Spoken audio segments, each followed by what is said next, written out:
Hello everyone दोस्तों, 1000 videos की series में आज हमारा 339 नंबर का वीडियो। एंड फ्रेंड्स, हमारी जो सीरीज चल रही है higher order non homogeneous linear differential equation with constant coefficient की सीरीज में हमने ऑलरेडी कई सारे इक्वेशंस डिस्कस कर लिए हैं, जिनकी लिंक आपको इस टाइम पे टैब से या फिर डिस्क्रिप्शन से आप एक्सेस कर सकते हैं। उसी सीरीज में आज मैंने एक और नया क्वेश्चन लिया है और आई होप हर एक क्वेश्चन से आपको एक नई लर्निंग मिलेगी।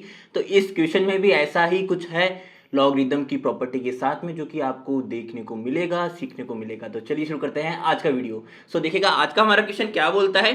सॉल्व द डिफरेंशियल इक्वेशन, जहां पे हमारे पास में डिफरेंशियल इक्वेशन क्या है, डी स्क्वायर माइनस में 6d प्लस में 13 ब्रैकेट के बाहर है y is equals to 8 e to the power 3x sine 4x plus में 2 टू द पावर x, जहां पर कैपिटल D क्या है, डिफरेंशियल ऑपरेटर, और जो 3 लाइन में हमारे पास इक्वल साइन है वो है equivalent to, means capital D is equivalent to d by dx, means इसको जिसके साथ भी आप मल्टीप्लाई करेंगे वो x के रेस्पेक्ट में 1 टाइम डिफरेंशिएट हो जाएगा।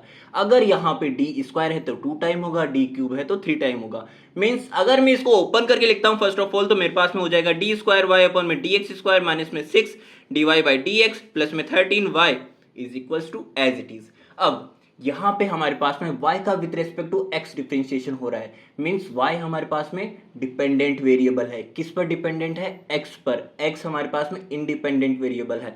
तो अगर यहां पे हमारी डिफरेंशियल इक्वेशन x के जो फंक्शन में इक्वेट हो रही है RHS में, ठीक है, तो यहां पे हमारे पास में वो इक्वेशन कहलाएगी non homogeneous.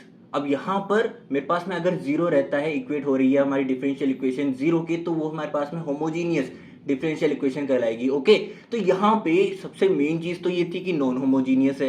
Linear differential equation कब कहेंगे हम? जब हमारे पास में जो वेरिएबल है जिसके रेस्पेक्ट में डिफरेंशिएशन हो रहा है, मींस y का with respect to x differentiation हो रहा है, तो यहाँ पे y का differential term means y dash को y से मल्टीप्लीकेशन नहीं होना चाहिए, number 1 condition.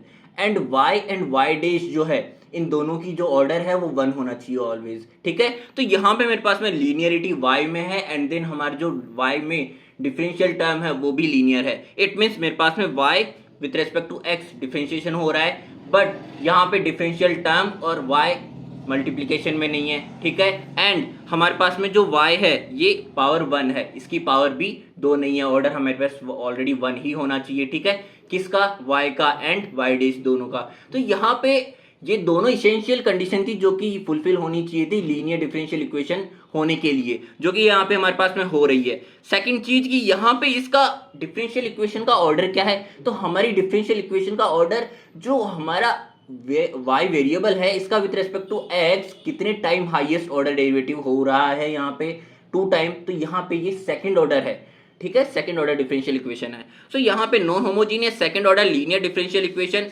With constant coefficient. हमारे पास में जो y का डिफरेंशियल टर्म है उसका कोई ना कोई एक कोफिशिएंट होगा जो कि कांस्टेंट होगा। तो यहाँ पे अगर मैं सेकंड ऑर्डर y का with respect to x differentiation के टर्म का कांस्टेंट कोफिशिएंट 1 है, एज इट इज -6 है। ओके, तो यहाँ पे इस कारण से हमने इसको कहा विद कांस्टेंट कोफिशिएंट, जिसके लिए हम सॉल्यूशन जब लिखने जाते हैं तो y is equal to CF यानी कि कॉम्प्लीमेंट्री फंक्शन प्लस में PI यानी कि पर्टिकुलर इंटीग्रल के रूप में हम देखते हैं। अब ये दोनों टर्म्स का एक्चुअल में क्या मीनिंग है वो भी हम जानेंगे। तो इसको हम 2 पार्ट्स में सोल्व करते हैं। First of all, first part में हम y ऑफ c यानी कि कॉम्प्लीमेंट्री फंक्शन का सॉल्यूशन निकालेंगे, एंड सेकंड पार्ट में हम y ऑफ p यानी कि पर्टिकुलर इंटीग्रल का सॉल्यूशन हम निकालने वाले हैं, ठीक है। तो मैं पार्ट 1 की बात कर रहा हूं जहां पे हम कॉम्प्लीमेंट्री फंक्शन के सॉल्यूशन की बात करेंगे। सो यहाँ पे हम इस वाले पार्ट यानी कि LHS को सॉल्व करके वहां से क्या सॉल्यूशन आएगा इस डिफरेंशियल इक्वेशन का उसकी बात करते हैं, ठीक है। सो यहाँ पे देखो, इसको सॉल्व करने के लिए हमें y का with respect to x differentiation हो रहा है जहां पे, तो हमें सब्स्टिट्यूशन करना रहेगा y को जगह पे। तो यहाँ पे y is equal to e to the power mx में सब्स्टिट्यूट करूंगा। It means y is equal to e to the power mx substitute करना इनफ नहीं होगा, क्योंकि हमारे पास में y का डिफरेंशियल टर्म भी है और वो भी 2 टाइम्स गिवन है, तो मेरे को y का 1 time and as well as 2 time भी हमें डिफरेंशिएशन यहाँ पे फाइंड आउट करना पड़ेगा, जिसके लिए हमारी जो ऑक्सिलरी इक्वेशन है उसमें कन्वर्ट करना इसको मैंडेटरी है। ओके, तो देखो ऑक्सिलरी इक्वेशन को ही हम कैरेक्टरिस्टिक इक्वेशन भी कहते हैं, ये आपको ध्यान रहना चाहिए। तो देखो यहाँ पे जब मैंने y का 1 टाइम किया तो मेरे पास में ये आया, 2 टाइम किया तो ये आया। सिंपली आपको ये ध्यान रखना है कि जितने टाइम होगा उतनी हमारे पास में m का ऑर्डर आ जाएगा as it is, and e to the power mx हमारे पास में रहेगा ही रहेगा, जो कि ऑलरेडी वन पावर में रहेगा ऑलवेज। तो देखो जब मैंने इन दोनों को सब्स्टिट्यूट किया हमारे यहाँ पे, तो मेरे पास में आ जाएगा m square e to the power m x minus में 6 m e to the power m x plus में 13 e to the power m x is equals to 0। अब देखो e to the power m x common आ रहा है and remaining रह रहा है मेरे पास में एक क्वाड्रेटिक इक्वेशन। तो क्वाड्रेटिक इक्वेशन के लिए हम जानते हैं कि क्वाड्रेटिक इक्वेशन के जो रूट्स है वो किससे निकाले जा सकते हैं, श्रीधराचार्य फॉर्मूला से, जहां पे हमारे पास में फॉर्मूला क्या होता है, m is equal to minus का b plus minus root under में b स्क्वायर माइनस में 4ac अपॉन में 2a। ठीक है, सो ये वाली चीज देखने से पहले ये वाली चीज की क्लैरिटी भी आपको रहनी चाहिए कि हमारे पास में e to the power mx भी इक्वेट हो रहा था 0 के, तो वहां से हमें रूट्स नहीं मिलने वाले हैं, क्योंकि हमारा जो फंक्शन है उसकी एक जो नॉमिनल अंडरस्टैंडिंग है वो आपको होनी चाहिए कि exponential function e to the power mx always greater than 0 होता है। ठीक है, क्योंकि यहाँ पे हमारे पास में एक्सपोनेंशियल फंक्शन का आप ग्राफ बनाएंगे तो आपको क्लैरिटी आएगी कि जब हमारे पास में e to the power mx का ग्राफ होता है तो वो कहीं पर भी हमें रूट नहीं दे रहा है। रूट कब देगा, जब हमारे पास में जो y इज इक्वल टू 0 वाली लाइन है ना, जो हॉरिजॉन्टल लाइन है, उसको वहां पे कट कर रहा है या फिर नहीं, तो वो नहीं कर रहा होता है। ठीक है, ये आप खुद से देखिएगा, या तो आप या मेरी जो लास्ट वीडियो है इससे जस्ट पहले वाली की, उसमें मैंने डेप्थ में अंडरस्टैंडिंग दी है ग्राफ बना के, वहां से आप एक्सेस कर सकते हो। ठीक है, तो देखो यहाँ पे मेरे पास में m के लिए रूट्स आ जाएंगे। जब मैं इसको सॉल्यूशन निकालूंगा तो मेरे पास में 3 plus minus 2 iota, plus minus couple में आए हैं, जोड़ा आया है रूट्स का। हमारे पास क्वाड्रेटिक इक्वेशन थी तो मिनिमम 2 रूट्स मिलेंगे हमें। ठीक है, मैक्सिमम 2 रूट्स मिलेंगे हमें यहाँ पे, तो मैक्सिमम मेरे पास में 2 रूट्स आ चुके हैं, जिसके लिए हम जब बात करेंगे सॉल्यूशन की तो कॉम्प्लेक्स कॉन्जुगेट रूट्स जब हमारे पास होते हैं, ऐसे केस में हमें क्या सॉल्यूशन मिलता है एक कॉम्प्लीमेंट्री फंक्शन का, वो देखिएगा हम बताते हैं। when complex conjugate roots are there for auxiliary equation, then हमारे पास में y of c क्या आ जाएगा, e to the power ax। यहाँ पे एक्सपोनेंशियल फंक्शन में जो x का कोफिशिएंट है a, वो हमारे पास होता है real part of this conjugate roots. तो यहाँ पे रियल पार्ट हमारे पास में 3 है, मींस x का कोफिशिएंट हो जाएगा 3।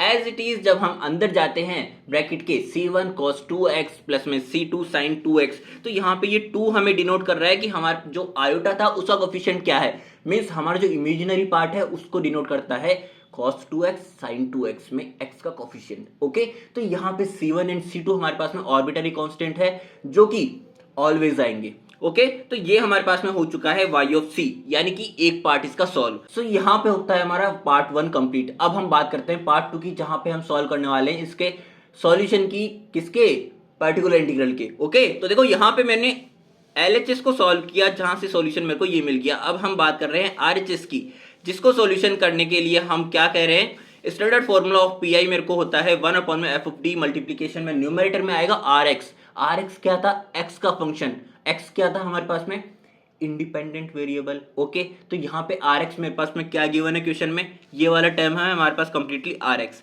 And function of differential operator मेरे पास में है ये। अब मैंने इसको एज इट इज यहाँ पे पुट कर दिया है, तो हमारे पास में PI इज इक्वल टू ये आ चुका है, जिसको मैंने 2 पार्ट्स में, जब हमारे पास सम है तो उसको 2 पार्ट्स में, ठीक है, कर दिया है। अब देखो पहले मैं इसके लिए सॉल्व कर रहा हूं यहाँ पे, एंड देन बताऊंगा इसके लिए किस तरह से करेंगे। सो यहाँ पे 8 को एज ए कांस्टेंट ट्रीट कर रहे हैं हम, क्योंकि कांस्टेंट ये ऑलरेडी। अब देखो e to the power ax multiplication में हमारे पास फंक्शन है जिसको आपको कंसीडर करना है वो x का फंक्शन है। अब जब भी ये सिचुएशन आता है कि e to the power ax अकेला ना होके उसके मल्टीप्लीकेशन में कोई ना कोई फंक्शन है x का, ऐसे केस में हमारे पास में क्या रूल अप्लाई होता है, e to the power ax multiplication में v कोई भी टर्म जो कि फंक्शन है x का।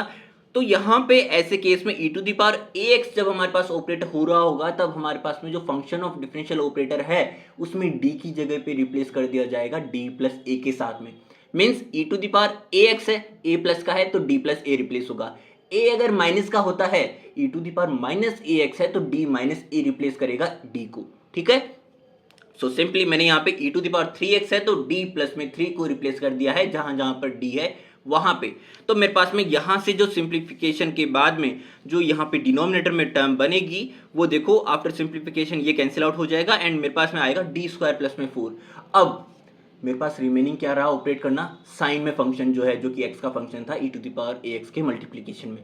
अब ऐसे में जब मेरे पास में साइन ax प्लस में b की टर्म में या फिर कोस ax प्लस में b की टर्म में कोई भी फंक्शन गिवन है x y z, बट वो किस में होना चाहिए, साइन ए एक्स प्लस में बी या फिर कोस ए एक्स प्लस में बी, दोनों में सेम सिनेरियो लगेगा कि हमारे पास में साइन ए एक्स प्लस में बी अगर है तो एक्स के कोफिशिएंट ए का मल्टीप्लीकेशन होगा अगेन ए के साथ में। मीन सिंपली मैं कहूं ए के स्क्वायर का माइनस टर्म रिप्लेस करेगा किसको, डी स्क्वायर को, यानी कि यहां पे F of minus A square हो जाएगा, जहां जहां पर डी स्क्वायर है वहां वहां पे माइनस का ए स्क्वायर आ जाएगा।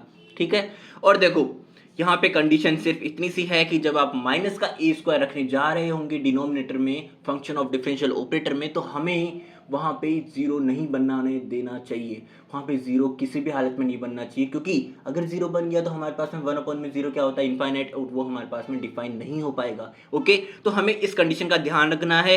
अब साइन ए एक्स प्लस में बी के लिए हमें ये करना है, जब कोस ए एक्स प्लस में बी होगा तो यहाँ पे साइन की जगह पे दोनों में कोस ए एक्स प्लस में बी आ जाएगा, सिंपल है। ठीक है, तो यहाँ पे मैंने क्या किया, एक्स का कोफिशिएंट ए का स्क्वायर 4 का स्क्वायर का माइनस टर्म यानी कि माइनस के 16 को हमें रिप्लेस कर देना है जहां जहां पर है डी स्क्वायर वहां पे, यानी कि माइनस का 16 प्लस में 4 क्या हो गया, माइनस का 12, यानी कि 8/12 माइनस का 2/3 हो गया।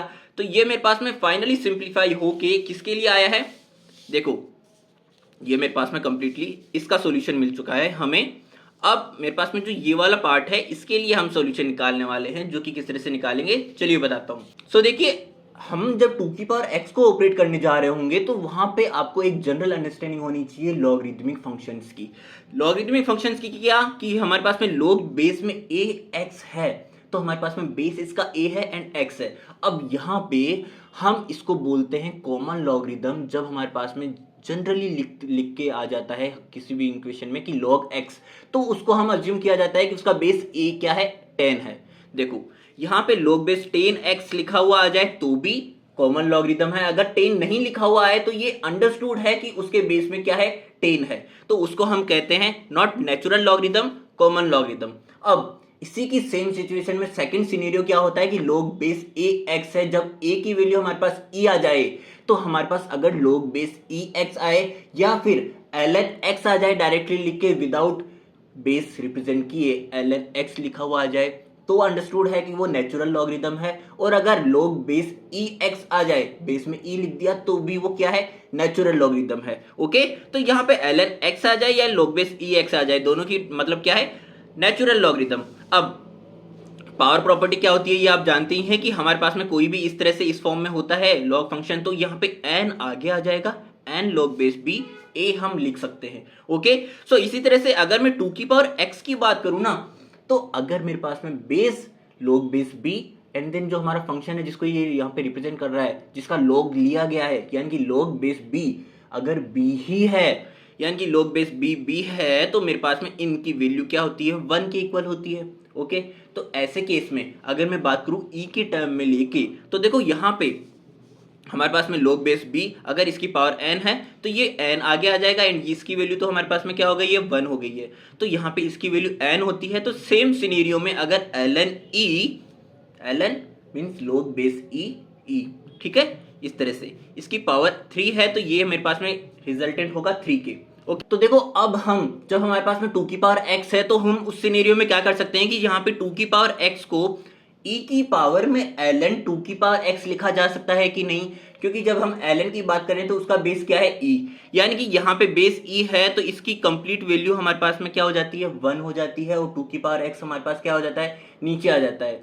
यानी कि अगर मैं e to the power x ln 2 लिखूं तो यहाँ पे सिंपली अंडरस्टूड है कि पावर क्या थी, यहाँ पे x, ये आगे आ गया। ओके, तो यहाँ पे x ln 2 हो गया, e to the power a x की टर्म में आ चुका है, a हमारे पास में कांस्टेंट है जो कि x का कोफिशिएंट है, यानी कि e to the power a की वैल्यू क्या हो गई, ln 2, तो e to the power a x की टर्म में हमने इसको कन्वर्ट कर दिया है। ओके, तो यहाँ पे ये e to the power a x की टर्म में जब आ चुका है तो e to the power a x के लिए एक तो मैंने केस बताया था आपको लास्ट वीडियो पर कि e to the power a x के मल्टीप्लिकेशन में कोई भी फंक्शन है v, जो कि फंक्शन है ऑलरेडी x का, अगर v नहीं होता है, only e to the power ax है, तो उस सिनेरियो में हम क्या करते हैं कि हमारे पास में जहां जहां पर d है उस d को रिप्लेस कर दिया जाएगा a के साथ में, जो a क्या है, x का कोफिशिएंट है। ओके, तो यहाँ पे भी सेम कंडीशन रहेगी कि f of a doesn't equal to 0 होना चाहिए इस कंडीशन को अप्लाई करने के लिए। ओके, तो यहाँ पे देखो मेरे पास में जहां जहां पर ए था वहां वहां पे हमने क्या रख दिया है, एक्स का कोफिशिएंट क्या था, ln2, तो यहाँ पे मैंने ln2 रख दिया सिंपली। अब ये मेरे पास में फाइनली सॉल्यूशन हो चुका है किसका, जब हमने e to the power A X यानी कि हमारे पास 2 की पावर x को हमने ऑपरेट किया है यहाँ पे। ओके, तो उसका पर्टिकुलर इंटीग्रल का सॉल्यूशन आ चुका है मेरे पास में ये। अब इन दोनों का सम मेरे पास में कंप्लीट पर्टिकुलर इंटीग्रल आ चुका है, जिसको हम ऐड करके लिख सकते हैं सी एफ के साथ में, जो कि हमारे पास में हो जाएगा non homogeneous linear differential equation का कंप्लीट सॉल्यूशन, यानी कि y is equal to C F plus में पी आई। जब मैं लिखने जाऊंगा तो ये मेरे पास में हो गया कॉम्प्लीमेंट्री फंक्शन, एंड ये रिमेनिंग हो गया मेरे पास पूरा पर्टिकुलर इंटीग्रल का सॉल्यूशन। सो दोस्तों ये था हमारा आज का वीडियो, मिलते हैं हमारे नेक्स्ट वीडियो में। तब तक के लिए अगर आपको समझ में आया हो क्वेश्चन तो जरूर से चैनल को सब्सक्राइब करें, अपने बैच के साथ शेयर करें, एंड मिलते हैं हमारे नेक्स्ट वीडियो में। तब तक के लिए अपना ध्यान रखिएगा।